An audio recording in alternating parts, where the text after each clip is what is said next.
দর্শক আমরা পেয়েছি আবাহনীর কোচ হান্নান সরকারকে। হান্নান ভাই প্রথম সিজনে এসে চ্যাম্পিয়ন, মানে কোচ হিসেবে প্রত্যাবর্তনটা দারুণ গ্র্যান্ড, কিভাবে দেখছেন পুরো সিজনটাকে?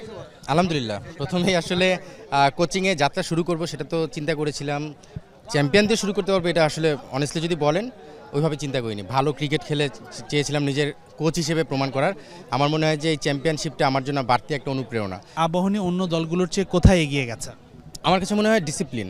আপনি যদি দেখেন এই টিমটার সবচেয়ে বড় যে স্ট্রেংথ সেটা হলো ডিসিপ্লিন। আপনি আমাদের অনুশীলন সেশনগুলো প্রতিটা প্লেয়ারকে প্রেজেন্ট থাকতে দেখবেন, তাদের প্রতিটা প্লেয়ারকে ইনভলভমেন্ট দেখবেন। আমরা যেভাবে কাজ করতে চেয়েছি টিম হিসেবে কাজ করতে পেরেছি। সবচেয়ে বড় যে আমার প্রাপ্তি, আমার সিনিয়র প্লেয়ার আমাকে খুব ভালো কোঅপারেট করেছে। দেখেন এইবারের চ্যাম্পিয়নশিপটা আমার কাছে মনে হয় অন্যান্য বারের থেকে একটু বেশি আলাদা, কারণ এইবারের আপনি যদি পুরো ইন্টায়ার প্রিমিয়ার লিগ দেখেন, একটা বাজেট ইস্যু ছিল, একটা পেমেন্টের ইস্যু ছিল, যে অনেক প্লেয়ার স্যাক্রিফাইস করে, সবাই স্যাক্রিফাইস করে খেলা লাগছে। বাট সেই জায়গা থেকে একটা ব্যাক অফ দ্য মাইন্ডে তো কাজ করে যে পেমেন্ট যদি আপনি সিকিউর না থাকে কি হইতে পারে, একটা পারফরমেন্সের উপর অনেক বড় একটা প্রভাব পড়ে। তো আল্লাহর রহমতে আমাদের টিমের সেই প্রবলেমগুলো ছিল না। এখন পর্যন্ত যা জানি যে 90% ক্লিয়ার আছে, আজকে রাতের মধ্যে 100% ক্লিয়ার হয়ে যাবে। তো এটা অনেক বড় একটা ব্যাপার।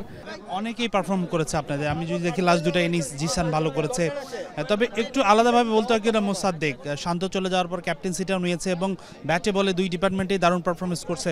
মোসাদ্দেকের কামব্যাক কি আমরা দেখতে পাচ্ছি কিনা?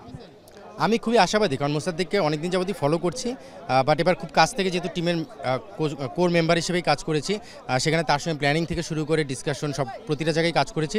আমার মনে হয় আমাদের বাংলাদেশ টিমেও নিশ্চিতভাবেই অলরাউন্ডারের একটা বিষয় নিয়ে বারবার আলোচনা হয়। মোসাদ্দেক হয়তো সেই জায়গাটা ফুলফিল করার মতো অ্যাবিলিটি তার আছে। সেলিব্রেশনটা নিশ্চয়ই গ্র্যান্ড হবে, কি প্ল্যান আছে আজকে? আমাদের একটা জিনিস লক্ষ্য করবেন, আমাদের আবাহনীর পক্ষ থেকে কোনো ম্যানেজমেন্টের পার্ট কাউকে কিন্তু এবার মাঠে আপনারা হয়তো দেখেননি। আজকে নিশ্চিতভাবেই তাদের সঙ্গে সেলিব্রেটেড দিন। আমরা তাদের সঙ্গে আজকে একটা ডিনার করছি, ওনারা আজকে আমাদেরকে ইনভাইট করেছে এবং পুরো টিম আমরা যাচ্ছি। আমাদের অলরেডি 90% পেমেন্ট ক্লিয়ার, বাকি যে 10% সেটাও আজকে করে দেওয়া হবে।